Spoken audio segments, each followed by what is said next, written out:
기도하고 시작하겠습니다. 주님께서 오늘도 우리들에게 귀한 시간 주시고 무엇보다도 하나님 말씀에 대해서 또 하나님께서 친히 세우셔 나간 그 교회의 역사를 통해서 우리의 믿음을 점검할 수 있도록 인도해 주시면 감사드립니다. 이 말씀을 통해서 우리가 참된 교회의 그 모습을 살펴보고 또 거룩한 하나님 나라를 세워 나가는 일에 우리가 함께 참여할 수 있는 은혜를 더하여 주시옵소서. 예수님 이름으로 기도합나이다. 아멘. 이제 사도행전에서 최고의 클라이맥스를 이제 우리가 지금 지나고 있는 중이죠. 이제 사도행전의 그 큰 흐름, 줄기는 늘 얘기하죠. 사도행전 1장 8절에서 우리 예수님께 하시는 그 말씀, 가라사대. 예수께서 어떤 말씀을 하셨단 말이죠. 말씀하시는 그 자체, 그건 로고스가 어떤 그 인카네이션 한 거죠.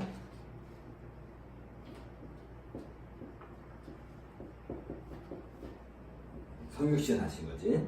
그러니까 로고스 천상의 존재이신 성자 하나님이 인카네이션해서 어떤 그 인간의 몸을 입고 이 땅에 오셔서 그 행하신 그 일들 중에 하나가 말씀이죠.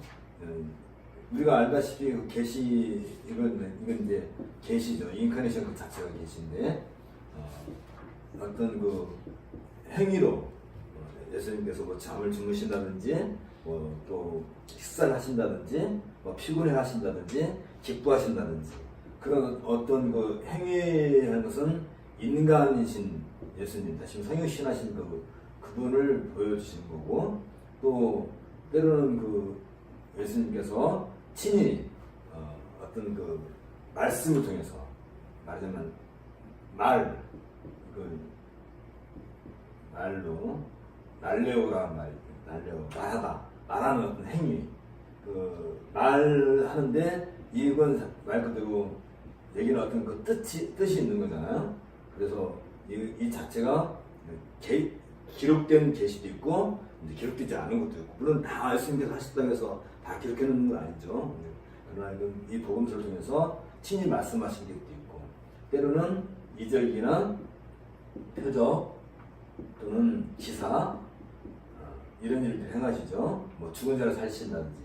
이건 어떤 말을 하세요? 이건 예수님이 하나님의 아들이심을 이렇게, 그래서 인간이시면서 하나님이시라는 이런 것을 드러내는 거죠. 인간이 어떤 이적을 행하는 건 아니에요. 특히 죽은 사람을 살렸다. 이건 하나님의 아들이나 하시는 일이지. 그 다음에 뭐 죄 용서라든지 이런 것도 하나님이 하시는 거지 사람이 하는 건 아니란 말이죠. 이건 하나님 신적 속성을 보여주는 거죠. 신적인 어떤 그 속성을 보여주시는 거고, 피곤해 하신다, 또 이렇게 뭐 음식을 드신다, 물을 마신다, 뭐 그런 것은 인간적인 어떤 속성을 보여주시는데, 특별히 예수님께서 어떤 목적을 가지고 말씀하시는 거죠. 가라사대 하는 거죠. 이게 유대와 사마리아와 땅끝까지 이르러 내 증인이 되리라. 근데 여기에 뭐가 있어야 된다고요? 성령의 임재, 성령이 임하시면, 성령이 임하시는 것 자체가 성령의 권능의 현현이죠. 성령의 권능. 성령이 누구냐면 또 이분은 성자, 성령, 또 성부, 이렇게 삼위일체 하나님의 그러니까 결국은 예수님께서 이 말씀하시고 부활을 하셨는데, 아니 이제 승천하셨는데 그 성자의 또 다른 하나님이신 성령의 어떤 임재. 그러면 이 권능의 주체는 누구예요? 물론 성령의 권능인데 결국 그 성령의 권능은 곧 성자가 보내신 성령이지, 성자께서 보내신 것이고, 성령은 성부로부터 오신 분이지. 그러니까 결국은 성부와 성자의 권능이 되는 것이지. 그걸 행하시는 분이 성령이시지. 이는 이거 갖다 뭐라고 그래요? 신학적으로 인침, 사인 이라고 그러죠. 이렇게 도장을 탁 찍었다.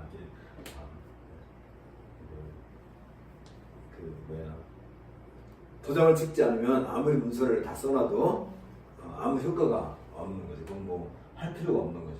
도장 찍으려고 문서를 쓴 건데 마지막에 도장 안 찍으면 아무 의미가 없죠. 그러니까 성부께서는 우리가 에베소서에서 얘기한 것처럼 어떤 구속의 어떤 경륜을 성부께서 이렇게 하셨던 그 경륜에 대해서 성제께서 실행, 이게 구속이죠.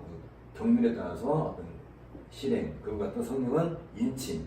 그래서 이런 일들이 어디 나와요? 이게 에베소서 1장 3절에서 14절. 이건 하도 말을 해서 우리가 머리에 박혀 있어야 돼요. 이런 것은. 그러니까 사도행전 1장 8절에서 예수님이 말씀 한마디 하시는 것 자체만 갖고도 이 말씀이라고 하는, 예수께서 말씀하셨다는 그것만 갖고도 우리는 10년을 얘기해도 다 못할 만큼의 그 엄청난 내용이 그 안에 담겨 있는 거잖아요. 유대와 사마리아와 땅끝까지 이르러. 그래서 그 결과가 뭐예요? 이 모든 결과가 이렇게 해서 다 이루어진 결과가 역사의 어떤 그 장점에 서서 이루어진 것이 바로 이 모든 것의 이 역사 안에서, 시간과 공간 안에서 현실적으로 이루어진 것이 바로 교회죠. 교회. 이 모든 것이 이루어진. 그러면 땅끝까지 이르러 그 성령의 권능에 의해서 땅끝에 내 증인이 되는 것은, 교회는 결국은 증인이 돼. 증인. 어떤 증인? 죄사함의 세례를 통해서, 죄사함의 세례를 통해서 이 증인 역할을 하면 사람들은 이 죄사함을 통해서 뭐가 돼요? 교회를 들어오는데, 이 교회 자체가 뭐예요? 이 말씀에 가라사대, 말씀하신 그 말씀에,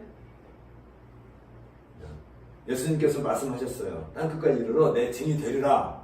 성령의 권능이 임하시면 라고 한 그 말씀이 역사선상에서 실제로 구현되는 거잖아요. 구현. 다시 말하면 로고스이신 그분이 인카네이션 하는 그것이 어떤 말씀이라 한다면, 이게 기록되기도 하고 기록되지도 않기도 하고, 또 어떤 뭐 주무셨다 안 주무셨다, 또 무슨 이 자체가 다 계시잖아요. 계시. 이게 이제 계시.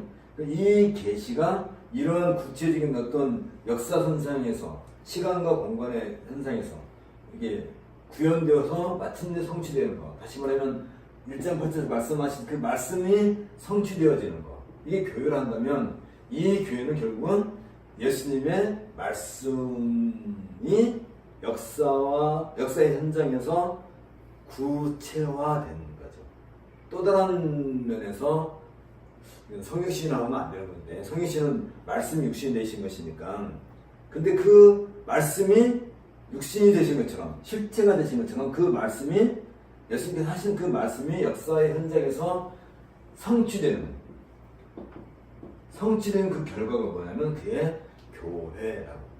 그래서 교회는 곧 예수님의 말씀, 그러니까 예수님께서 하신 그 말씀이 역사의 현장에서 구현된 것이 교회이기 때문에 우리들 존재 자체가 이 말씀의 성취의 결과인 거지.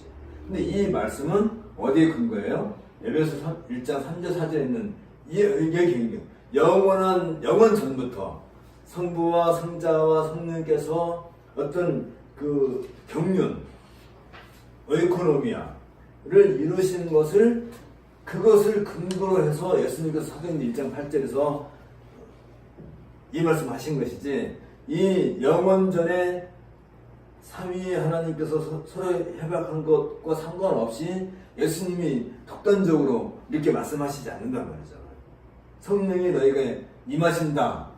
성령께서 너에게 임하실 때 내가 성령 권능을 받는다 할 때에도 이미 성령과 성자 사이에 만세전에 이미 그것이 서로 협약이 되어 있단 말이지. 그리고 그걸 누가 승인을 해줘요? 성부께서 승인을 해주신 것이지.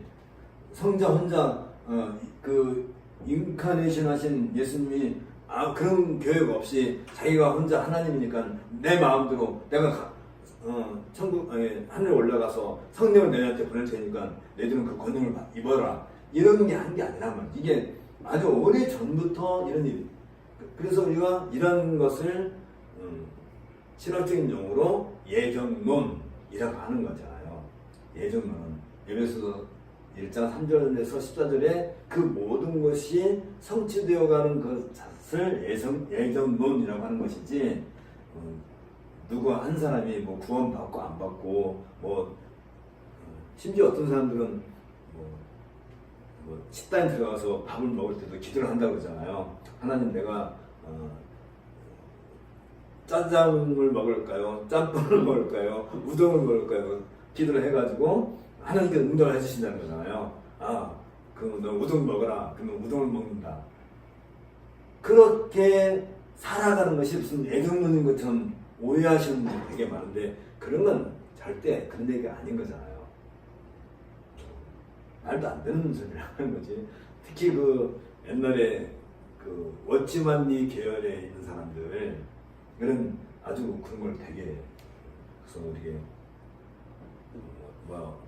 그런 얘기도 많이 하잖아요. 어떤 분이 이제 결혼을 하려고 기도를 가서 이제 금식 기도를 하고 하나님께 기도를 하는 거죠. 하나님, 내가 이 기도를 내려갔을 때 나에게 첫 번째 말을 거는 처자는 하나님께서 나에게 준 신부라 생각하고 그 여자가 결혼하겠다고 그렇게 기도해가지고 기도를 내려갔는데 어떤 여자가 말을 걸었다. 그럼 이 여자가 하나님께 나에게 주신 신부다.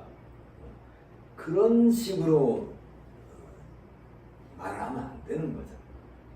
그러니까 예정론이라는 것은 이 엄청난 우주적인 사건이 역사의 현장에서 구체화되어가는, 그렇게 했는데 뭐라고요? 교회. 그 교회에 누가 있는 거예요?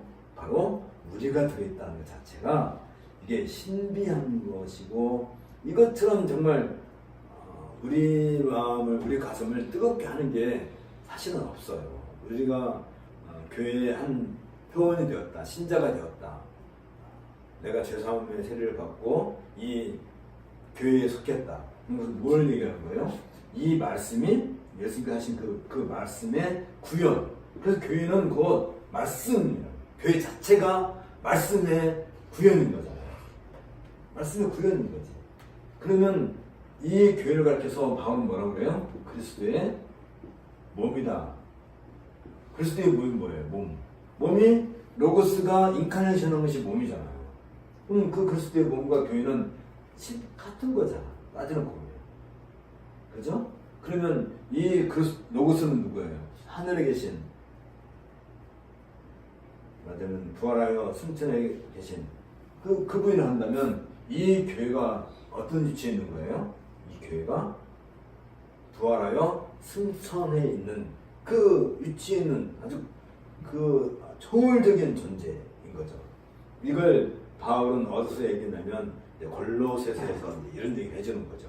이 그리스도의 몸인 교회는 온 우주를 창조하셨을 때 그는 교회의 으뜸이시다. 모든 만물의 으뜸이시다 할 때 그 으뜸이라고 하는 것은 부활하여 승천하시면서 최고의 존경의 자리에 있는 분이다.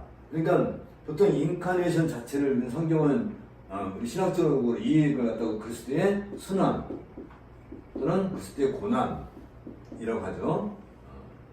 하늘에 계신 존재가 땅으로 내려오신 이 자체를 그리스도의 비하, 순환, 고난 이런 말로 설명하는데, 부활하여 승천하셨다는 것은 그리스도의 승귀라고 한다면 지금 이 그리스도의 몸인 교회는 승귀의 상태예요? 아니면 비하의 상태예요?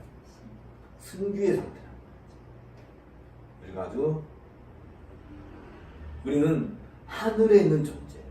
바울이 우리에게 무슨 얘기예요? 우리의 시민권은 어디에 있다고요? 하늘의 시민권을 가지고 있다라고 합니다.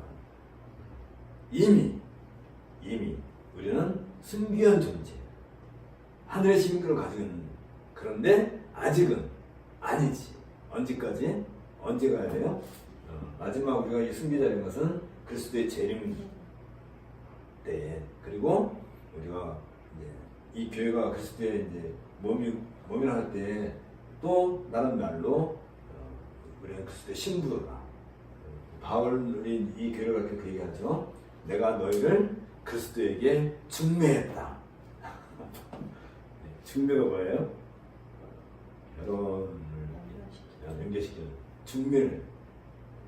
그래서 우리는 그리스도의 신부로서 공중에 이제 그리스도를 맞이하고 어린 양의 혼인잔치가 이제, 그래서 이제 요한계시록에서 말하는 어린 양 혼인잔치가 이렇게 된다는 것은, 이게 다 이런 예정, 이것이 하나님의 예정하는 이 예정의 성취, 그리고 아직은 아닌, 언제?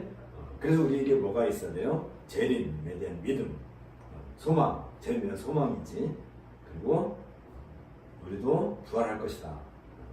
그래서 믿음, 사랑, 소망, 이건 하나지, 그렇죠? 믿음으로 말미암아 우리가 그리스도의 몸인 교회에 적부침을 받았다는 말이에요. 그것의 구체적인 삶의 형태가 사랑. 왜 사랑이에요? 예수님이 인카네이션에서 우리로 알고 이 자리에 오기까지 하는 것이 그 예수님의 그 하나님의 사랑을 증거하는 것인 것처럼, 우리도 그렇게 사랑하고 마침내 우리도 소망의 자리에 이르기까지. 그래서 믿음과 사랑과 소망은 늘 함께 가는. 이 얘기가 되게 길어졌네, 그렇죠? 사도행전 1장 8절만 갖고도 우리는 하루 종일 얘기해도 끝이 안 나. 가라사대 얘기하다 보니 거기까지 갔네요. 그러면 내가 왜 이 얘기를 이렇게 길게 얘기하냐면, 사도행전은 결국은 이 1장 8절에 어떻게 역사 속에서, 역사라고 하는 현장에서 구체화되고 있는가 하는 그런 얘기를 해주고 있는 거죠. 그것에 여러 가지, 1장부터 이제 8장까지 여러 가지 그 얘기가 있었고, 특별히 이제 9장에서 9장 15절에서 이 말씀의 구체적인 성취자로서 바울을 예수님은 그릇으로 삼으셨다. 이것을 우리가 이제 배웠죠. 그리고 이제 이 바울의 1차, 2차, 3차 전도여행이 있었죠. 1차, 2차, 3차. 이 과정 자체가 우리는 그냥 역사의 흐름으로만 지나가면 안 되는 거죠. 1차 전도여행을 통해서, 가나디아서를 통해서 바울은 이신칭의를 얘기해 주죠. 이신칭의. 그래서 1차 전도의 결과가 뭐예요? 이방인도 할례라든지 음식법이라든지 그런 규례 상관없이 오직 믿음으로만 구원에 이른다 하는 것을 얘기해 준 것이고, 2차 전도여행 통해서 데살로니가 전후서, 데살로니가 전후서를 통해서 이 이신칭의는 믿음으로 말미암아 믿음이 이르게 하는 거죠. 어떤 믿음이요? 예수 그리스도를 믿음으로써 그리스도 예수를 믿는 그 믿음, 이 믿음으로 구원을 받는다. 이 믿음이 구원의 믿음인 거지. 이건 다르다고 그랬죠. 예수는 그리스도라는 것은 구약이에요. 구약적 메시아. 그렇죠? 그리스도 예수는 승기, 승천, 그리고 재림 하신 그 메시아지. 또 다른 메시아. 그러니까 메시아라고 하는 것은, 메시아라는 이 사상에는 구약적 관점의 메시아가 있고 신약적 관점. 이건 신약적 관점이죠. 신약은 이 그리스도 예수를 증거해 주는 거죠. 물론 예수 그리스도의 성취, 구약의 성취로서 예수 그리스도인 메시아를 얘기하지만 신약에 있어서는 다시 오실 재림하실 그리스도 예수. 구약에서 볼 때, 이 구약 예언에서 볼 때는 이 사건이, 요 사건이 하나의 사건이란 말이죠. 이거 갖다가 구약은 종말이라고 불렀단 말이죠. 종말. 그러니까 구약의 관점으로 볼 때는 이 메시아의 인카네이션, 오심이 우리는 이걸 갖다 초림이라기도 하고 이걸 재림이라고 하는데 두 번째입니다. 초림과 재림을 구약에서 볼 때는 한 사건으로 보는 거예요. 한 사건으로. 그런데 지금 이 메시아가 오고 난 뒤에 다시 말하면 예수는 그리스도라고 하는 이 상황에 있어서 유대교는 어떻게 봐요? 유대인들은 이 예수가 그리스도라는 것을 믿지 않는 거죠. 왜 그래요? 아직도 구약의 예언이 성취되지 않았다라고 생각합니다. 그러니까 이들에게 있어서는 예수는 그리스도라는 이 말 자체가 도무지 받아들일 수 없는 거고, 바울은 이미 그리스도가 예수가 십자가에서 죽으시고 부활하심으로 구약이 성취가 된 것이고 종말이 시작이 된 거란 말이에요. 이미 시작이 된 거고, 종말은 시작은 됐지만 아직은 완성되지 않은 상태이지. 그렇죠? 그래서 우리는 이 시대 종말이 시작돼가지고 아직은 아닌 이 시대를 갖다 우리는 교회 시대라고 그러죠. 지금 우리는 교회 시대에 살고 있는 거죠. 그렇다면 이 교회가 바라볼 건 뭐예요? 다시 오실 그리스도 예수를 바라봅니다. 그러니까 바울이 말하는 이 이신칭의 믿음이라는 것은 그리스도 예수를 믿는 이 믿음이, 아니 예수 그리스도를 믿는 이 믿음이 그리스도 예수를 믿는 믿음으로 가는 그 믿음에 의해서 우리가 구원을 받는다 하는 이 이야기를 이렇게 우리에게 보여주시는 거예요. 완성시켜 주시는 거예요. 그런 믿음이어야 돼요. 그냥 단순히 예수는 나의 구세주다 그 말 한마디로 믿는다는 것을 설명할 수 없어요. 우리가 말할 때 구세주는 두 가지 의미가 있는 거예요. 어떤 의미에서 구약의 성취지만 또 하나의 성취가 남아있죠. 언제? 재림하신, 그리고 우리를 마침내 공중으로 이끌어서 새하늘과 새 땅으로까지 가야 돼요. 말하자면 새하늘, 새 땅. 이 개념은 이미 구약에서 수없이 얘기해 주는 거란 말이죠. 언제부터 얘기해요? 출애굽한 이스라엘에게도 새하늘과 새 땅을 얘기해 주시는 거고, 구체적으로 이사야 같은 경우도 아예 노골적으로 새하늘과 새 땅을 얘기하고 있단 말이죠. 구약에서 이 모든 것은 다 새하늘과 새 땅이야. 그런데 신약에 다시 말하면 교회 시대에 살고 있는 우리는 아직도 그리스도 예수를 기다리는 믿음이야. 그것이 결국은 가야 될 것이 새하늘과 새 땅인 것이고, 그럼 이 새하늘과 새 땅은 어디서 시작된 거예요? 쭉 올라가면, 거꾸로 올라가면 에덴 동산에서 이미 시작된 거란 말이지. 에덴 동산에서 신라곤, 다시 말하면 아담과 하와가 그 낙원을 잃어버렸을 때, 창세기 3장 15절에서 하나님이 뭘 약속해줘요? 씨, 여자의 씨. 그 여자의 씨가 구체적으로 역사를 통해서 뭘 이루는 거예요? 새하늘과 새 땅을 이루는 거죠.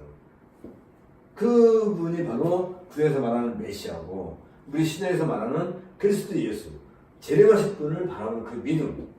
그러니까 이 에덴에서부터 새하늘 새 땅까지 전체가 포괄되는, 이걸 한꺼번에 다 어우르는 그 믿음이 진정한 구원의 믿음인 것입니다. 그 믿음을 가진 자만이 이 땅에서 무엇을 위해서 존재하는지, 무엇을 위해서 존재해? 아까 우리가 교회 얘기했죠. 그리스도의 몸인 이 교회에 들어오는 믿음. 그래서 우리 스스로가 아까 얘기한 것처럼 그리스도의 몸에게 우리가 잡붙임을 받는, 그게 바울의 로마서에서 얘기해 주는 거잖아요. 그리스도에게 이런 잡붙임을 받았다 할 때 그 믿음이 같이 가는 믿음. 그것이 정리된 것. 이런 내용들이 정리된 것이 바로 교회 어떤 3차 전도행에서 바울이 얘기한 것이 바로 고린도 전후서에서 이러한 교회를 얘기하고 로마서에서 마침내 완성된 새로운 질서의 교회를 얘기해 주죠. 새 질서의 교회. 새 질서를 얘기할 때 우리가 얘기했죠. 고린도후서 5장 17절. 새로운 질서. 우리가 그리스도 안에 있으면 너희는 새로운 피조물이다. 보라, 이전 것은 지나갔으니 새 것이 되었다 할 때 그 새로운 피조물. 우리가 새로운 피조물이라는 것은 언제 우리가 그걸 예식적으로 나타내는 우리가 세례 받을 때 새로운 피조물인데 우리가 죽었다가 다시 살았다 라고 하는 의미에서 새로운 피조물이지만 새로운 피조물이라고 할 때는 새로운 질서 가운데 있는 거예요. 예수 그리스도로 말미암아 우리는 옛사람을 벗어버리고 새 사람을 입었다. 새 사람을 입었다. 이게 뭐라고 그러죠? put on. 새 사람 입은 거지. 우리가 새 옷을 입은 것처럼 새 사람 입은 거죠. 그러면 살아가는 삶의 방식 자체가 예전과 다른 거지. 보통 우리가 어떤 믿음의 어떤 생활, 삶, 바른 생활 할 때, 생활을 할 때, 옛 질서의 세상에서는 옛 질서, 다시 말하면 우리가 예수 믿기 전에 우리의 삶의 방식은 순전히 이 세상의 어떤 교육 또는 이 세상에서 되어진 일들에 우리가 그냥 참여하는 거예요. 이 땅에서 태어났으니까 한국 사람으로서 이 땅에서 태어나고 대한민국 국민으로 살다가 죽는 것. 그러나 우리가 새 사람이 되었다는 것은 아까도 얘기한 것처럼 우리가 하늘의 시민권을 받은 거잖아요. 말하면 새로운 국적을 우리가 얻게 된 거지. 그렇다 한다면 이제 우리의 삶 자체가 완전히 새로운 삶의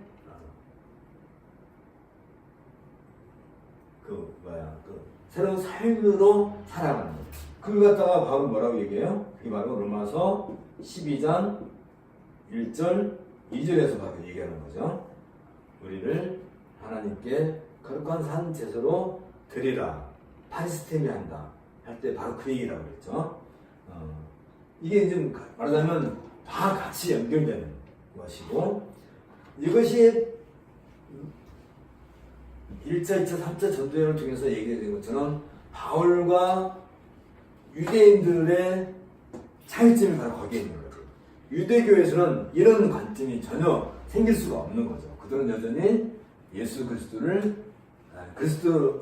아니라 메시아를 지금도 기다리고 바라고 소망하고. 그러나 그들에게 있어서는 아직 종말이 오지 않은 상태죠. 우리는 이미 종말이 시작된 것이고, 그리고 이미 시작됐고 아직은 완성되지 않은 그 종말의 시대를 살아가는 것이잖아요. 그래서 늘 우리는 이 긴장 가운데 있는 거죠.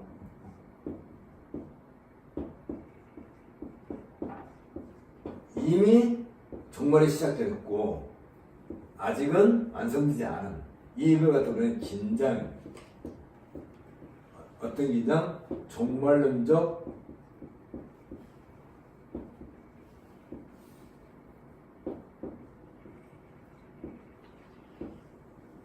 교회는 늘 이 종말을 향하여 나아가는 종말론적인 교회 또는 이런 것을 가르쳐서는 종말론적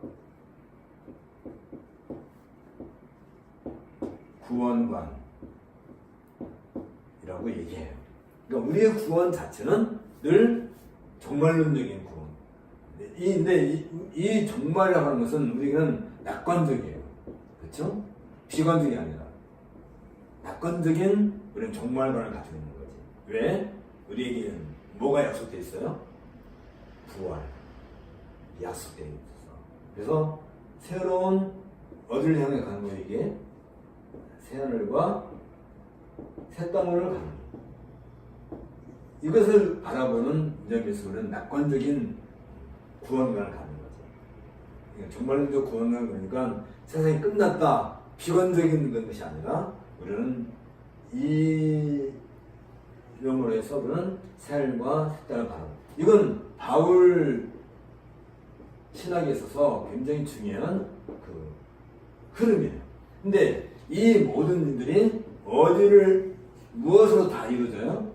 예수님의 말씀 중에서 그러는데, 이 모든 것을 다 통틀어서 한마디로 표현한다면 이게 뭐라고요? 이게 바로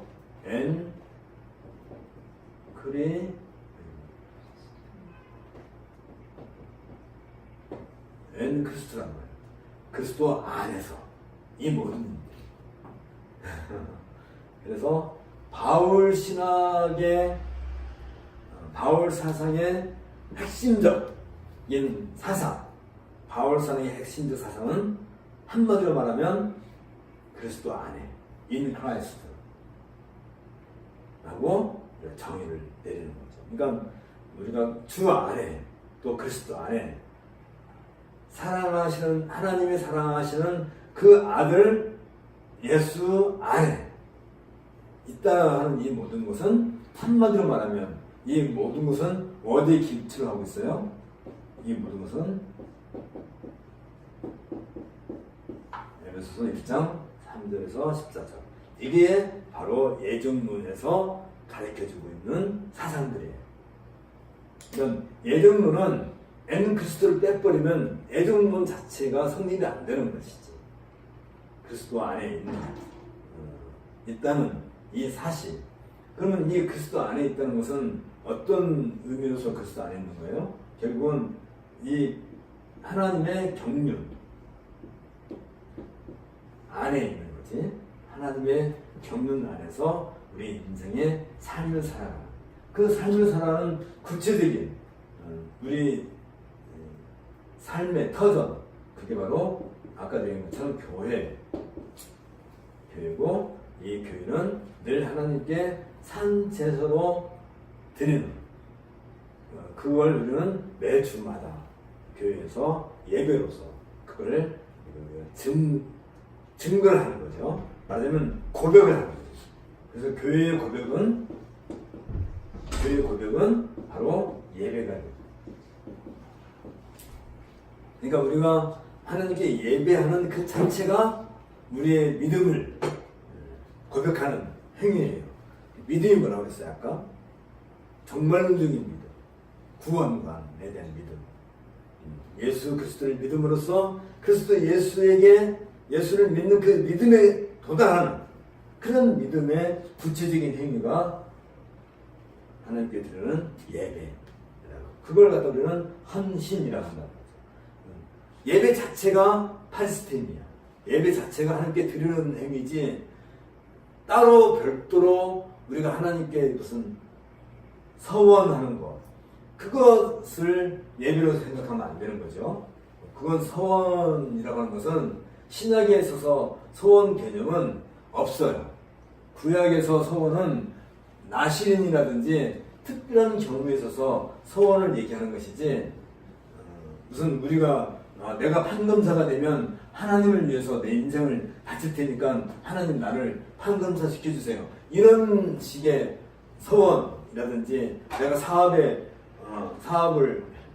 뭐 잘 되면 하나님께 11절을 뭐 100만원씩 드릴 테니까 내 사업 잘 되게 해주세요, 뭐 이런 걸 갖다 우리는 그런 걸 서원하는 게 아니란 말이죠. 서원 개념 자체는 없어요. 우리에게 아예 없다고 보셔야 돼요. 우리는 하나님께 드리는 존재. 그게 뭐예요? 매주마다 우리는 예배를 통해서 하나님께 고백하는 그 행위가 하나님께 드리는 산제사예요. 제사라고 하는 것 자체가 바로 그런 의미가 있었던 것이죠. 그래서 이제 바울은 이 자기 자신을 하나님께 산제사로 드리는 일생을 그렇게 살아오는, 그게 어서 결정적으로 나타난다고 했어요. 아까 얘기한 것처럼 사도행전 9장 15절에서 하나님의 그릇으로 말씀을 전하는 그릇으로서 자기 자신을, 그러니까 이때 우리가 사도행전 9장에서 바울은 어떻게 만나요? 이제 다메섹에 가까이 갔을 때 호련히 하늘에서 강한 빛이 비치고, 주여 누구십니까? 바울이, 예수님이 뭐라고 했다며? 나는 네가 핍박하는 예수다. 너가 핍박을 하고 있다. 누구를? 나를, 예수를. 지금 바울은 다메섹에 왜 가는 거예요? 예수 믿는, 예수의 도를 따르는 자들을 잡아서 끌어가기, 예루살렘 끌어가기 위해서 가는데, 예수님은 뭐라고 그래요? 그걸 갖다가 네가 나를 핍박하고 있다 한다면, 바울에게 있어서 이건 놀라운, 아니 강한 빛으로 나타나신 그분인데, 그분이 지금 바울은 누굴 잡으러 가는 거예요? 예수를 그리스도라고 믿는 그 신자들을, 성도들을 잡으러 가는데, 예수님이 바울이 그들을 박해하고 그들을 잡으러 가는 것을 예수님은 내가 예수님 자신이 그 핍박의 대상이라고 하는 거예요. 그러니까 성도와 예수님은 한 몸이다, 한 몸. 이게 이해가 돼요? 설령 우리는 그런 일이 없겠지만, 우리가 예수 믿는 사람 하나를 내가 이렇게 한 대 적 패면 내가 그 사람 때리는 것이지 예수님 때리는 건 아니잖아요. 그죠?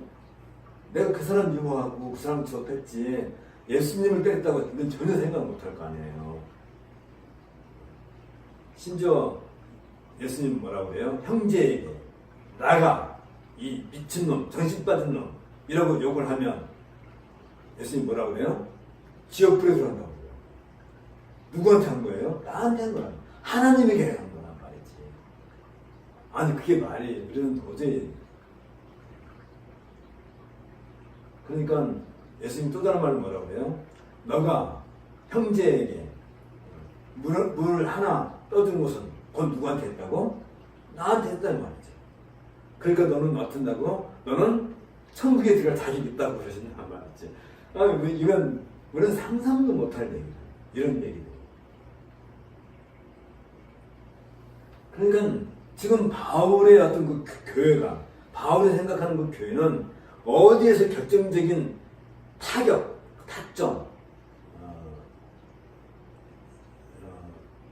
여러분 그 원자탄이라든지 수소폭탄이 있으면 그게 빵 터지는 게 아니라 원자탄을 터뜨리기 위해서 그 원자탄을 터뜨리기 위한 폭탄이 먼저 터져야 돼요.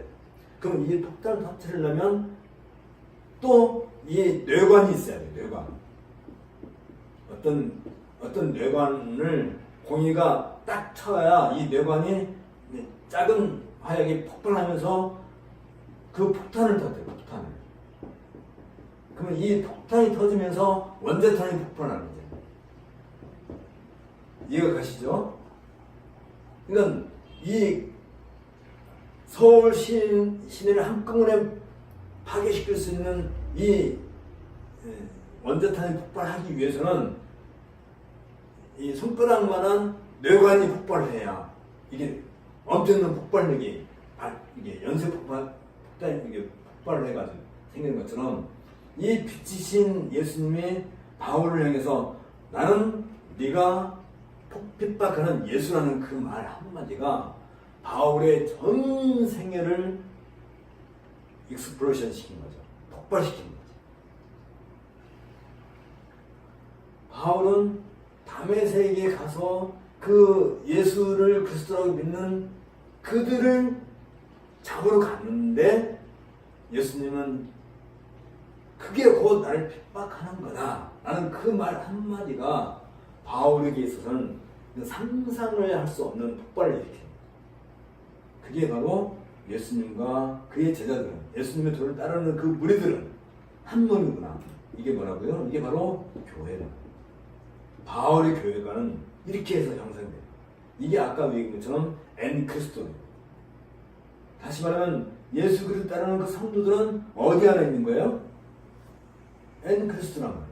그리스도 안에 있는 거예요. 그러니까 그들 중에 누구 하나를 바울이 핍박하면 누가 그 고난을 당한다고 해요? 예수님께서 직접 하신 말, 내 몸이다. 교회는 내 몸이다. 이것은 온 인류 역사상에 있어서 최고의 발견이에요. 신학적인 발견. 지금까지 그 누구도 하나님의 백성이 라는 그 개념은 이미 구약에 있었죠. 구약에서 이미 하나님의 백성이라는 그 개념은 이미 있죠. 하나님의 백성 이라는 개념이 있었는데 이 하나님의 백성, 회중, 하나님의 백성이나 회중이나 이것이 곧 뭐예요? 에클레시아란 말이죠.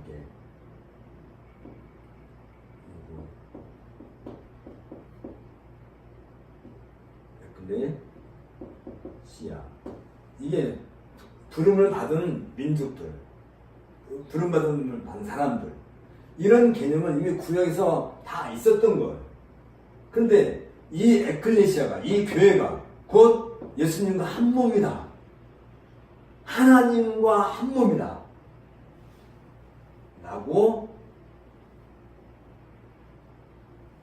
바울은 언제 이걸 깨달았어요? 예수께서 얘기하잖아요. 나는 네가 핍박하는 자시다. 이건 정한 신구약 전체를 통해서 바울의 어떤 그 교회관을 형성시키는 아주 결정적인 사건이었고, 이를 통해서 바울은 그동안 바울은 누구예요? 당대 최고의 구약 전문가인 가말리엘 선생의 제자란 말이지. 그냥 말하자면 구약을 아주 그러니까 통째로 다 집어 삼켰다고 해야 되나? 그런 만큼 구약에 정통한 사람인데, 그 구약에 정통한 바울이 예수는 그리스도라는 사실을 인정을 못하고 그들을 핍박하는 그 사상의 근거가 뭐예요? 구약이었던 구약인데 거기에 뇌관이 폭발하듯이 빵 터지고 나니까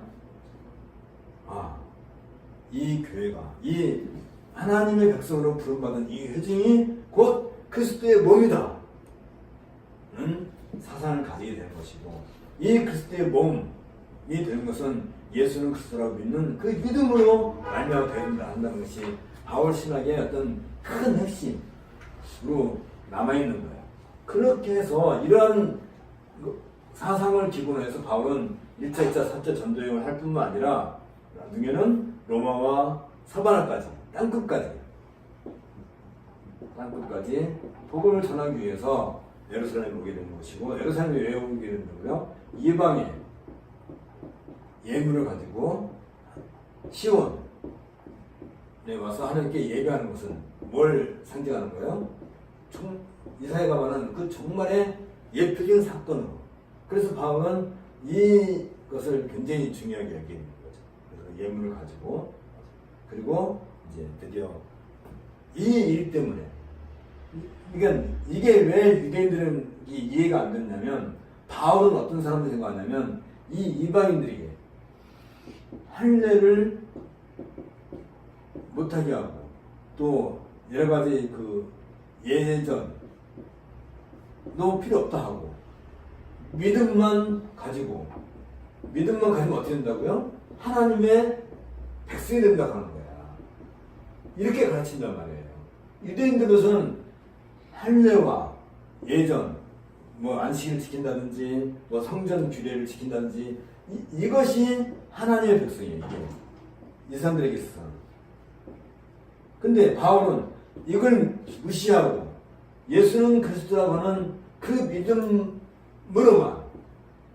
하나님 백성이 된다고 하니 살려두고 싶겠어요? 그런 바울이 지금 어디로 온다는 거예요?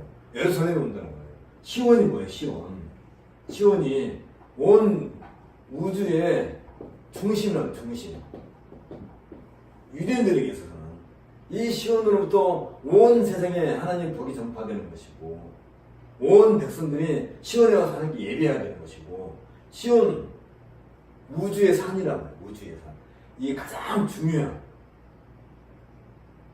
이게 온다 한다는 것은 유대인들에서는 이건 도저히 용납할 수 없는. 근데 이 시온을 상징하는 것이 뭐예요? 바로 예루살렘 성전이지. 우리가 성전도 우리 지난번 얘기했어요. 예루살렘 성전은 예루살렘 성전의 원형, 예루살렘 성전의 원형이에요. 성전의 원형. 이게 에덴 동산이지. 에덴 동산. 에덴 동산 나타났다 나중에 노아의 방주로 나타나죠. 그죠? 노아의 방주로 나타나. 그리고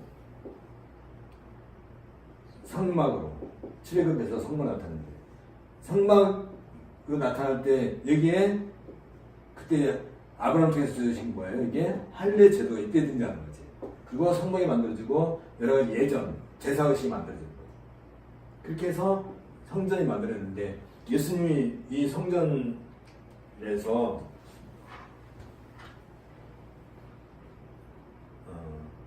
이 성전을 헐라, 내가 사흘 만에 다시 일으키리라 했을 때 이 성전을 가르쳐서 자기 뭐라고 해요? 예수님의 몸이다.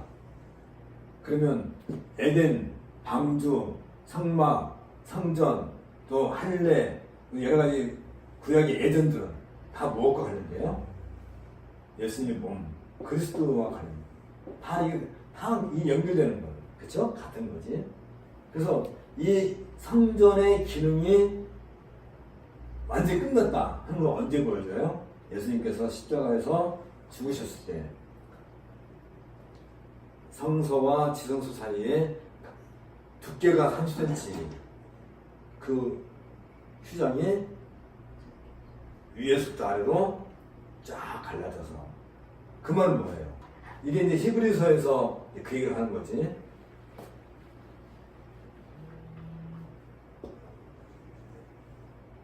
이게 성소가 있고 지성소.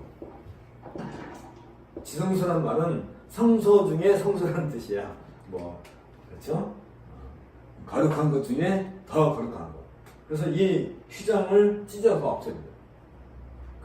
그래서 옛날에는 이 지성소에 들어가려면 예물, 제사장이 짐승의 피를 가지고 이 지성소에 들어갔는데, 이 휘장을 없애버렸다는 건 뭐예요? 더 이상 피를 가지고 들어갈 이유가 없게 된 거예요. 왜? 예수님 자신이 바로 이 예수님 몸이 바로 이 예물이었기 때문에. 그래서 누구든지 이제는 하나님께 지성소에 뭐가 있어야 돼요? 법궤가 항상 있었잖아요. 법궤. 누구든지 하나님께 직접 갈 수 있는 길을 열어주신 거예요. 그런데 히브리서는 이걸 뭐라고 하나요? 여기는 세상, 여기는 하늘. 그래서 이 세상에서 하늘에 가는 길을 그리스도께서 열어주신 거예요. 이게 원래 대제사장이 하실 일인 거지. 해야 될 일인 거지.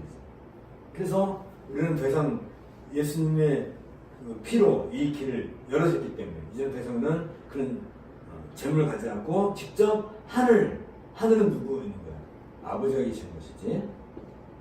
하늘 아버지를 직접 만날 수 있는 길을 열어주신 거야. 라고 한 거란 말이에요.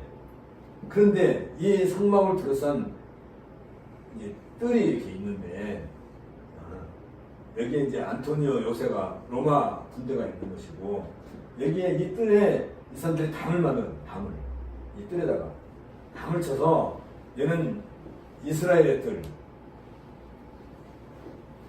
얘는 이방인의 뜰. 이렇게 원래 이 뜰은 더 이상 이 담이 있어야 돼, 없어야 돼, 이제는. 이게 필요 없게 된 거야. 그리고 예수님께서 이 돌아가시기 전에 이 성전에 가셔서 여기에 있는 이 뜰, 성전뜰을 정화시키는 정화. 기억나시죠? 예수님께서 성전뜰을 정화시키는 그 사건이 있었는데, 이건 뭐냐면 더 이상 이방인의 뜰, 이스라엘 뜰, 이건 안뜰, 바깥뜰 그러는데 이게 의미가 없었는다. 그런데 지금 바울이 야고보에 그 요청받아서 이 이스라엘 뜰에 들어가가지고 말하자면 그 나신 서원을 한 4사람의 그 비용을 다 대고 이들과 여기 있는데, 아시아에서 온 사람들이 바울이 여기 몇 사람들 다 유대인들이지, 유대인들 여기 들어가도 상관없는 것입니다.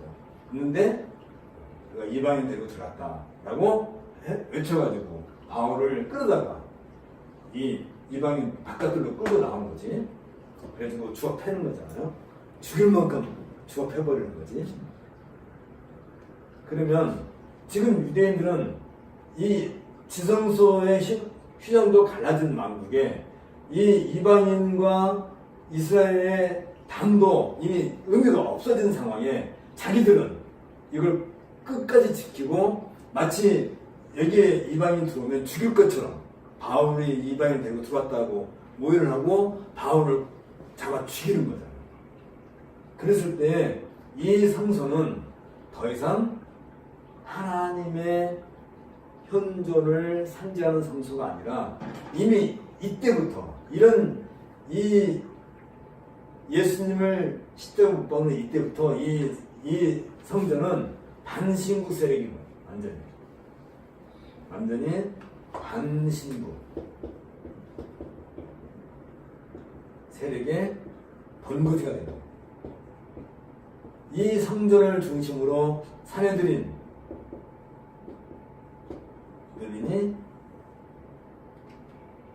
사내들인 공인이 공인가 뭘 해요? 제사장과 서기관과 율법사, 바리새파, 사두개파 이 사람들이 이 성전을 중심으로 무슨 일을 하고 있겠어요? 하나님의 말씀을 증거하고 이 구약에서 얘기했던 이런 하나님의 백성들을 일깨우는 일을 하는 게 아니라 예수님께서 뭘 그들을 째치질 하신 거예요? 강도의 구별. 이들은 이 성전을 찾아오는 수많은 그 외국에서 유대인들이 절기 때문에 찾아오는 그 사람들에게 뭘 해요? 양을 팔아먹고 환전하고 또 이렇게 음식 팔아먹고 예루살렘 성 전체가 그걸로 먹고 사는 사람들. 정작 예루살렘은 하나님의 은혜와 하나님의 그 복이 온 땅에 이게 펼쳐져 나가는 시은소 여행하는데 온 땅에 오는 사람들로 하여금 삥 뜯어먹는 걸로 먹고 사는 사람들이에요.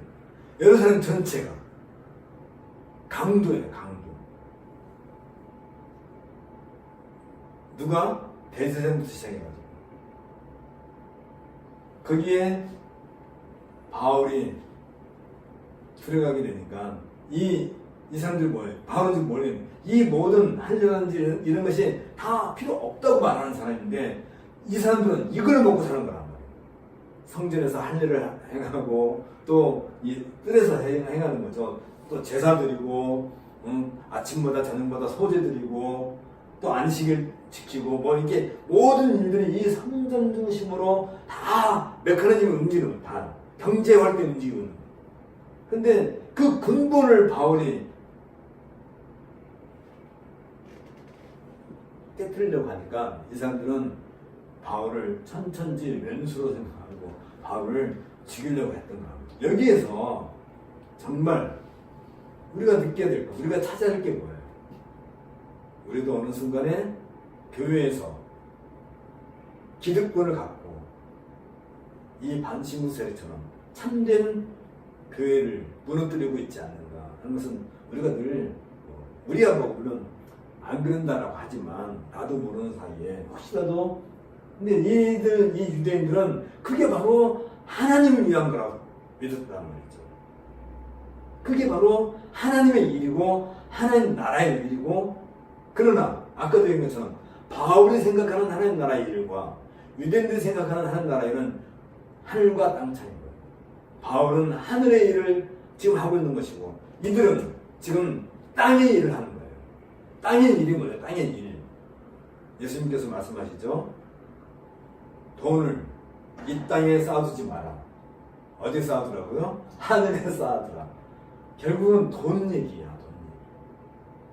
먹고 사는 일. 이들은 태생적으로 유대인으로 태어났다는 그 이유 하나만 가지고 몸에 할 일을 행했다는 그 이유 하나만 갖고 평생을 먹고 사는 사람들.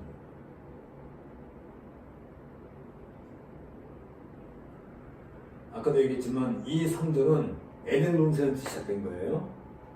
에덴 동산 그 위로 올라가면 뭐가 있어요? 하늘 궁전이 있는 거예요. 만군 천사들이 하나님께 예배하는 하늘 궁전. 그것이 에덴 동산으로 만들어진 것처럼. 그래서 이것이 이렇게 몇 가지 성전으로 그렇잖아요. 그리고 지금 바울이 살고 있는 그 시대에는 이 성전이 누구에 의해서 장악되어 있는 거예요? 이 사내들인 공예와 제사장과 율법사, 서기관 이들로 장악되어 있는 거예요. 이 로마가 또 장악하고 있는 거지. 로마가 이들을 또 장악하고 있는 거예요. 로마가 왜 이 사람들을 놔뒀겠어요? 예루살렘을 성전국가로 왜 인정했어요? 유대인들을 왜 성전국가로 인정했겠어요? 이 사람들은 너무 하나님에 대해서 로마인들은 하나님의 개념 자체가 우리가 다르지. 너무너무 열심히 했기 때문에 아예 그냥 포기해버린 것이지. 그래서 자기들 나름대로의 세계를 어디든지 만들어요. 지난 시간에 것처럼 어디든지 가서 개토를 만들어가지고 자기들끼리 먹고 사는 거예요. 거기에 들어가려면 할 일을 해야만 그 교토에 인정해주고 같이 먹고 살고 경제활동 하게끔. 그게 가장 대표적인 원흉인 이 예루살렘 성전 중심으로 그런 일들이 계속 이루어지고 있는 것에 대해서 바울은 이제 더 이상 할 일을 필요하지 않는다 할 때 그들은 이 바울을 죽여 없앰으로써 바울을 죽여 없앤다는 것은 뭘 의미하는 거예요? 결국은 더 이상 우리는 하늘 궁전이 필요 없고 이 땅의 궁전, 맞죠? 이건 땅의 궁전이지. 이 땅의 돈, 경제, 이것만 필요합니다. 더 이상. 이런 상황에서 갑자기 누가 등장해요? 이 로마 이 성전을 방어하는 로마 그 군대가 등장해가지고 바울을 그들 손에서도 끄집어낸다 할 때 우리는 이걸 갖다가 뭐라고 한다고요? 이걸 권능의 왕국이라. 다시 말하면 하나님은 그 상황에도 주무시거나 하지 않고 바울을. 근데 왜 하나님은 이 순간에도 그 바울을 그 성난 군전도서를 빼내요? 먹고 가는데요? 다 지금까지 말씀하신 거잖아. 사도행전 1장 8절에 예수님께서 말씀하신 그 말씀이 지금도 성취되어 가야 되는 과정이 언제까지? 바울이 죽는 날까지.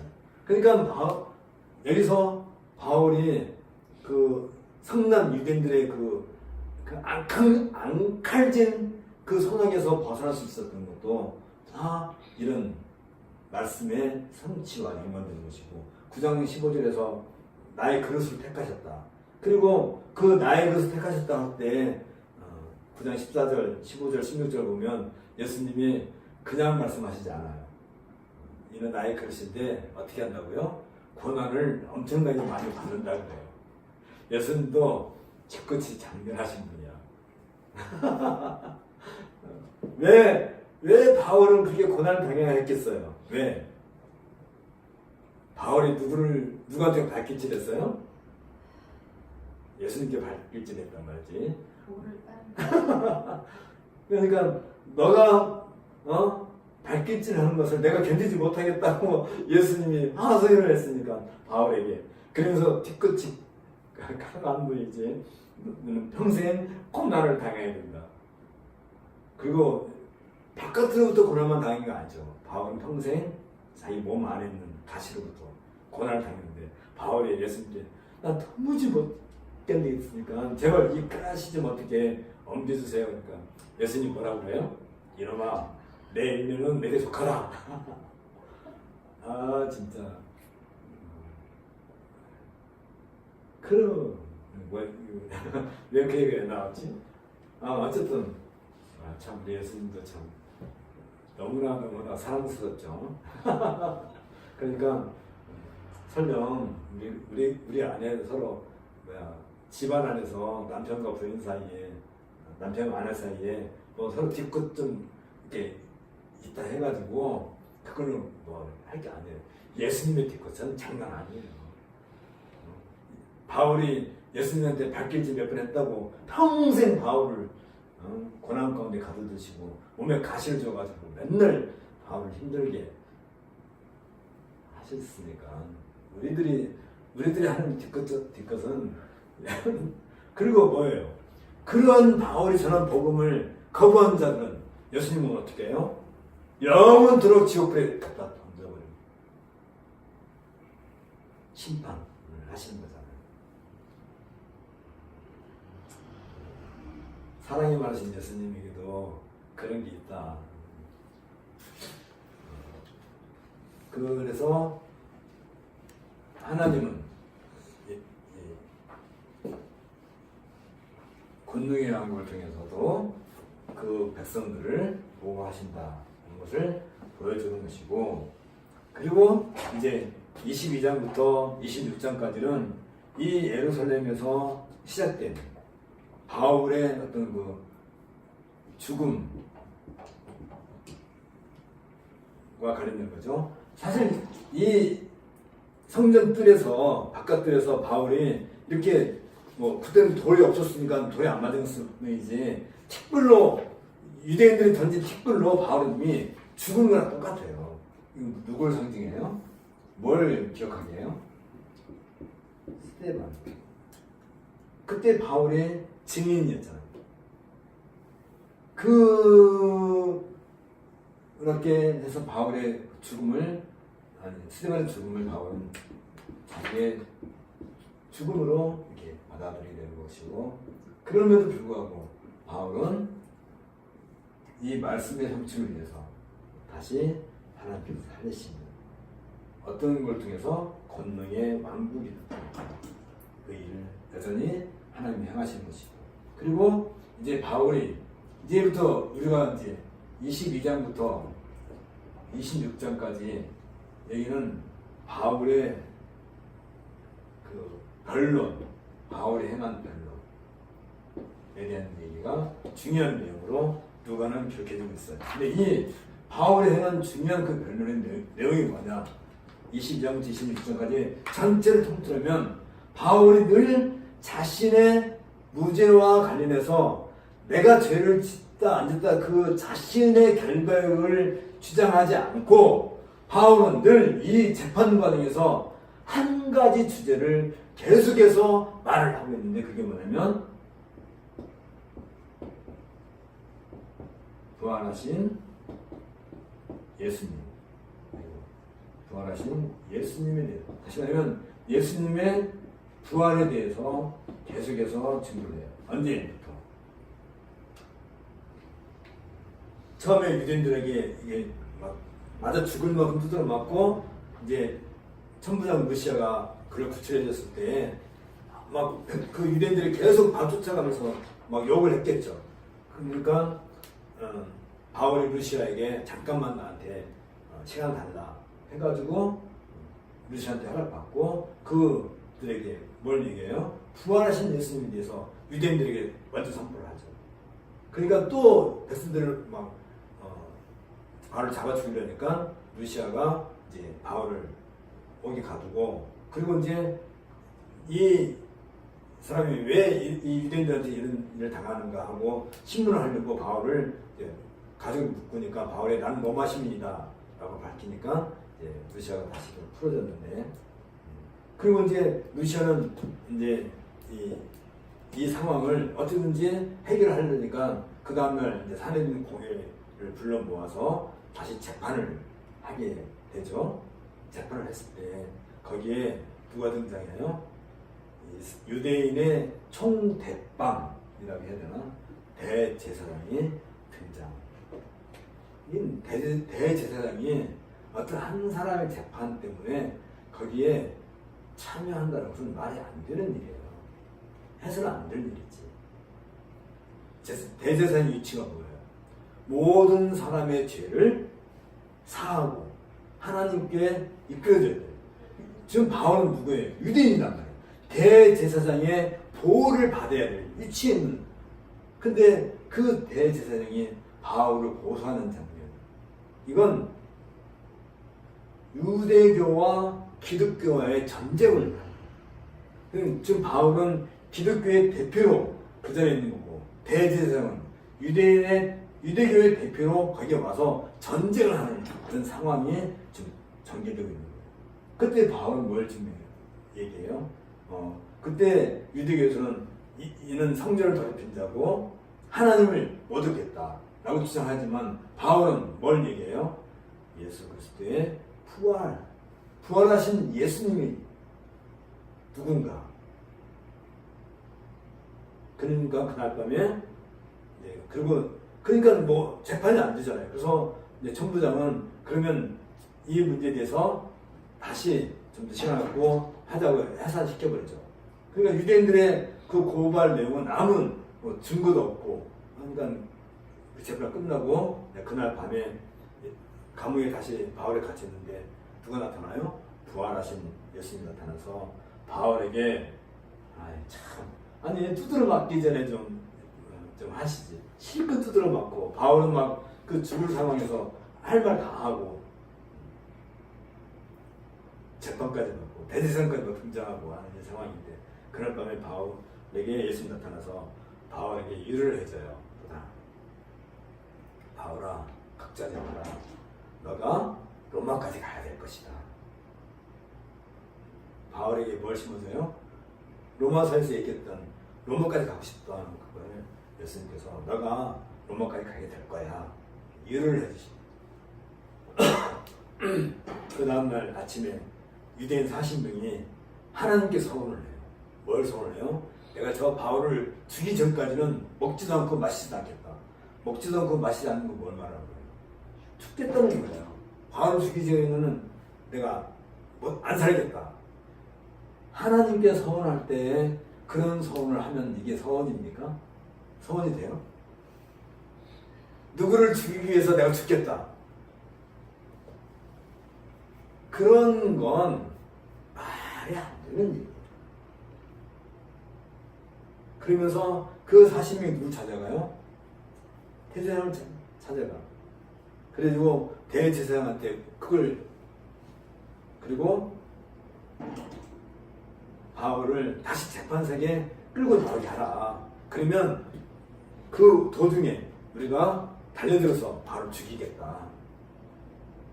그걸 이 산헤드린 공회와 이스라엘을 다스려야 될 최고의 위치, 하나님의 복을 전해야 될 최상의 위치에 있는 그들이 이런 공모를 했다는 것은 이미 그들은 뭘 얘기하는 거예요? 반신국 세력의 우두머리들이 된 거죠. 최악의 하늘 궁전을 바라보아야 되고 모든 사람들을 이 한 궁전을 이끌어야 될 그 위치에 있는 사람들이 땅의 것을 생각하고 땅의 이익을 위해서 자신들의 먹고 사는 그걸 위해서 예수님 뭐라고 그래요? 뭘 먹든지 뭘 마시든지 다 하나님의 영광을 위해서 하고, 그러면서 뭘 입을까 먹을까 마실까 염려하지 마라. 이건 누가 하는 짓이라고? 이방인들이 하는 짓이야. 지금 이들이 지금 그걸 하고 있는 거야. 그들은 더 이상 유대인이라고 하는 혈통이라고 하는 것이 아무런 의미도 없고 하늘과 아무 상관이 없고 완전히 땅의 붙어 사는, 하나님께 그걸 서운을 해요? 말이 돼요? 나의 이익을 위해서 하나님을 팔아먹는 종교 장사꾼들이지.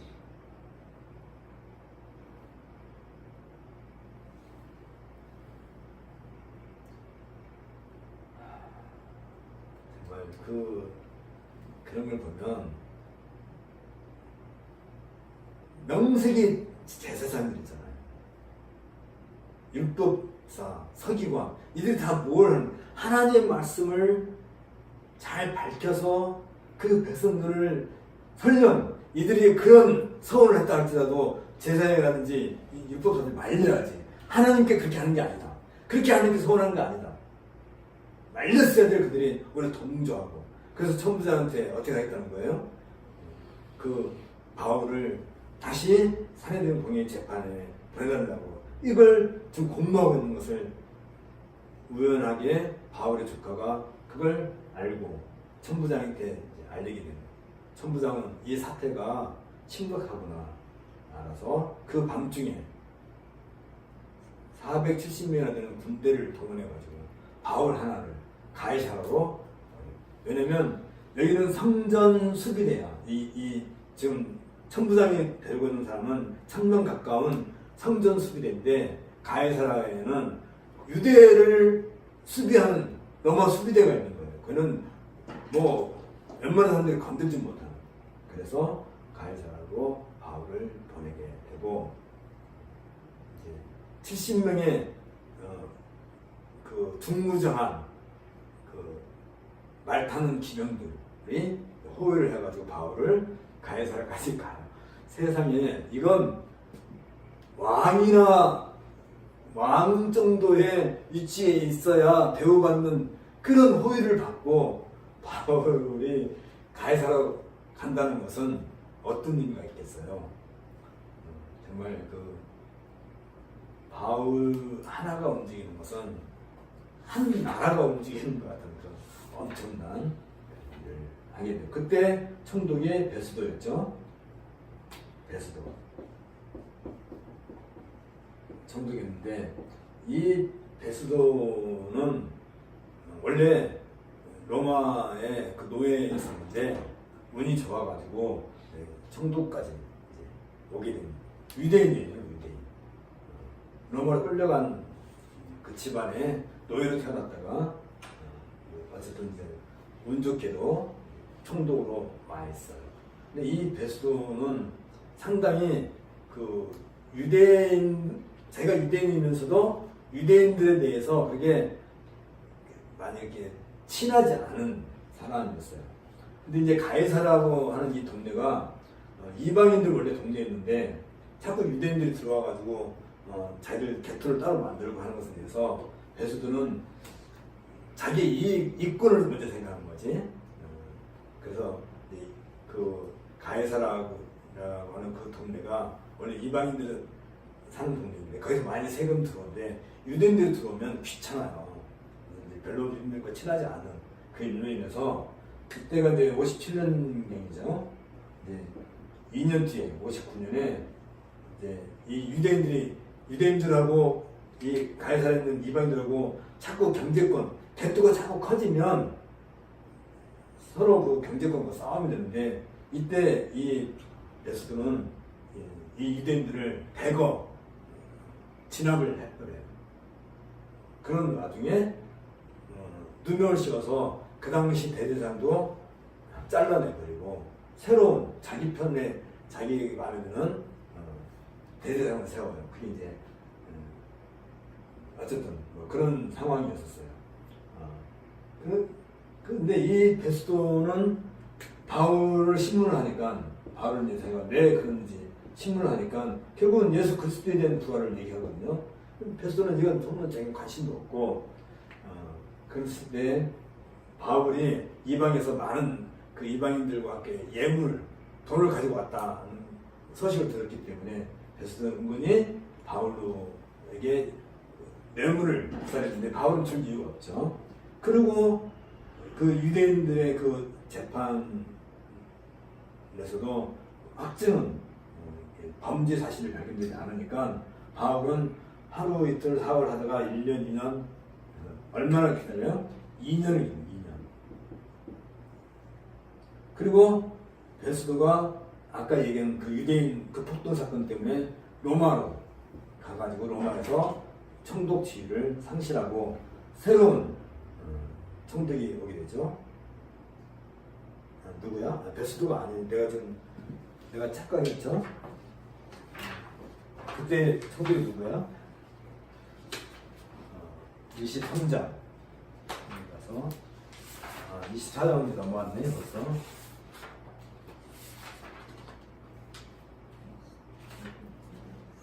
벨릭스. 베스도가 아니고 내가 여태까지 얘기한 것은 벨릭스지. 미안합니다. 벨릭스. 이 사람이 벨릭스야. 여태까지 얘기한 것은 싹 지우세요. 그리고 59년에 벨릭스가 로마에 가서 총독 지위를 잊어버리고 다시 온 총독이 베스도지. 그죠? 그렇게 된 거지? 자, 이제 어쨌든 26장까지 지금 얘기를 하는 건데, 한마디로 말하면 바울의 이 모든 데 있어서 한 그 모든 뭐죠? 이게 메시지의 중심은 뭐야 되겠다고요? 부활하신 예수님에 대한 얘기다. 그래서 26장으로 넘어갑시다. 이제 이거 다 똑같은 26장으로 넘어갑시다. 그래서 이제 베스도가 와가지고 바울을 다시 신문을 하니까 또 역시 바울은 부활하신 예수님에 대한 얘기를 하게 돼서, 근데 이 베스도는 새로 총독으로 취임하니까 어떻게든지 유대인들을 대표하는 사내들과 좀 더 가깝게 이렇게 지내려고 했어요. 근데 이제 이 사내들은 한 번 베스도 앞에서 재판을 했는데 이기지 못하니까 사내들은 뭘 하냐면 바울을 예루살렘에 보내달라. 우리 사내들에서 재판하겠다라는 것을 이제 요청을 하게 돼요. 그러니까 베스도는 이제 바울에게 물어보는 거죠. 바울아, 너가 그러면 예루살렘 가서 재판 받겠느냐 했을 때 바울은 이미 베스도의 마음속에 이 베스도는 이 바울 때문에 머리가 무지무지 아프니까 빨리 예루살렘 보내버리고 싶은 것이잖아요. 그걸 바울이 알아서 아니다, 나는 안 간다. 나의 재판은 로마 황제에게 간다. 황제에게 상소를 하게 되죠. 그래서 이제 바울의 재판은 더 이상 여기서 지내지 않고 로마로 가게 된 거죠.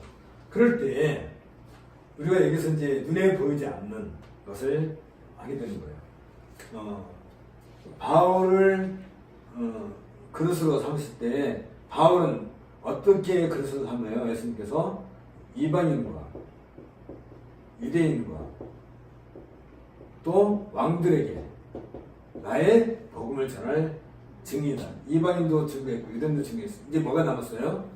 왕들에게 복음을 전할 일만 남은 거야. 지금 이런 이야기들은 무엇과 관련되냐? 우리가 늘 잊지 말아야 될 게 있어요. 예수님께서 하신 말씀이 어떻게 성취되고 있는가를 우리가 늘 관심을 갖고 지켜봐야 되는 것이지, 그냥 바울이 이렇게 하고 갔다 이런 얘기로 끝나버리면 우리는 사도행전을 잘못 읽고 있는 거예요. 그러면 어떻게 되냐면 누가 얘기한 것처럼 이 사도행전은 바울의 위인전이 되어가요.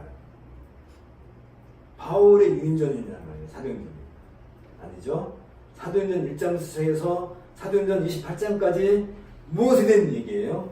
예수님이 하신 그 말씀이 어떻게 성취되고 있는가 하는 얘기를 하는 것이지, 바울의 영웅다, 뭐 죽었다 살아났다, 뭐 바울이 무슨 뭐 이적을 행했다, 바울이 무슨 뭐 재판에서도 불하지 않고 살았다, 뭐 이런 영웅담을 얘기하는 게 아니란 말이지. 근데 우리가 성경을 읽을 때 나도 모르는 사이에 그런 영웅담으로 일으키게 되고, 나도 바울처럼 저렇게 신나게 폼나게 하고 싶다. 그러려면 실컷 두드러 맞아야 되겠지. 많은 어쨌든 그렇게 생각하면 안 되는 것이죠. 그래서 우리는 이제 최후에 로마 황제에게도 복음을 전해야 되겠지만 그게 지금 여기서도 나타나요. 이 베스도에게 마침 베스도 취임을 축하하기 위해서 헤롯 아그리파 2세가 등장하게 되죠. 왕이죠. 유대 그 왕으로서 찾아와요. 그래서 베스도가 자기 이 어려움을 토로하니까 그럼 내가 한번 그 바울을 만나게 하겠다. 그래서 아그리파 왕이 바울을 만나게 돼요. 근데 아그리파가 등장할 때 천부장, 수많은 천부장들 또 뭐 그 로마의 고관들이 다 모이는 거지 그 자리에. 다 모이는 자리에서 바울은 뭘 얘기해요? 나를 이 그릇으로 부르신 예수님, 그분은 무슨 바울 얘기죠? 왕이시여, 당신은 사람이 죽었다가 다시 부활할 것을 믿지 못하십니까? 이렇게 얘기해요. 베스도는 그런 얘기가 무슨 얘기인지 못 알아듣지만 이 아그리파 왕은 그 말이 무슨 말인지 알죠. 유대인이기 때문에. 너무 멋있잖아요. 사람이 죽었다가 부활할 것을 믿지 못합니까? 이렇게 시작해가지고 예수의 그리스도의 부활에 대한 얘기를 하는 거죠. 이 이야기는 이미 구약에서 얘기하는 거잖아요. 그리고 다시 오실 그 예수님에 대한 믿음을 바울은 가지고 있는 거잖아요. 지금까지 바울이 쭉 그 설교한 그 내용들, 그 변론한 내용들을 쭉 얘기하면 어디에 초점이 맞춰 있냐면 부활하신 예수 그리스도에 대한 그게 바울로 하여금 여기까지 달려가게 하는 것이고 그것이 최종적으로 로마 황제에게까지 가는 걸로 사도행전은 드디어 이제 그래서 오늘 우리가 22장부터 26장까지 있는 이 내용은 사도행전에서 최고의 클라이막스, 바울 사상의 핵심은 무엇인가 하는 것을 정확하게 보여주고 있습니다. 그리고 이제 연극이 시작되면 연극이 이제 띵동댕 하고 연극이 시작되면 제1막, 제2막, 제3막 하고 이제 클라이막스가 딱 이제 도달하게 되고 나중에 뭐가 남아요? 피날레가 남지. 피날레에서 이제 그 뭐 감정이 막 크게 도달했던 그 사람들이 그냥 돌아가면 가다가 무슨 상황이 일으킬지 모르니까 이제 피날레로 해서 잠잠하게 이렇게 해서 이제 여기 끝이 나는 것처럼 우리는 피날레만 남았어요. 이제 27장, 28장이 이제 피날레가 되는 거지. 그래서 이제 잠잠하게 역사를 마무리시켜 나가는 것을 다음 시간에 보도록 하겠습니다. 기도하겠습니다. 주께서 오늘 우리들에게 이 거룩한 주의 부활하신 대한 바울의 그 메시지를 함께 보았습니다. 이 모든 것들이 그냥 우연히 이루어진 것이 아니고 하늘 궁전에서부터 시작된 하나님의 통치가 이 세상의 현장에서 시간과 공간의 그 자리에서 어떻게 구현되고 성취되고 있는가를 보았습니다. 또한 더불어서 우리는 이런 바울의 그 교회관을 기초로 우리의 삶이 이 역사의 현장에서 하늘의 그 뜻이 지금도 우리를 통해서 이루어지고 있다는 이 놀라운 사실을 기억하고 우리가 하늘 궁중에 속한 그 시민권자로서 이 땅에서 하나님 나라가 거룩하게 임하고 또 하나님의 뜻이 이 땅에서도 계속해서 구현되고 있는 그 역사의 증인으로 우리가 살아갈 수 있는 은혜를 더하여 주옵소서. 예수님 이름으로 기도합니다. 아멘. 수고하셨습니다.